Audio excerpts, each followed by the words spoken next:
Hey guys, today I'll show you how to format or factory reset your laptop running Windows 11. First, open the Start menu and click on Settings. From the left-hand side, select System, then scroll down and click on Recovery. Under the Recovery options, find Reset this PC and click Reset PC. You'll now see two options. The first is Keep My Files, which removes apps and settings but keeps your personal files and documents. The second option is Remove Everything. Choose this if you want to completely wipe your personal files, apps, and settings from the laptop. This is especially useful if you're planning to sell or give away the computer. Next, Windows will ask how you want to reinstall the operating system.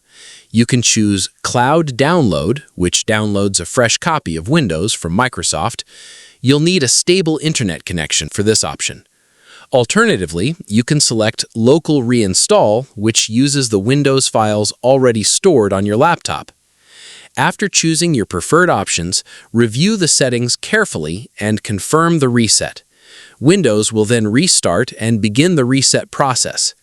Keep in mind that resetting your laptop can permanently remove your files, especially if you select Remove Everything, so make sure you have a backup of anything important before starting.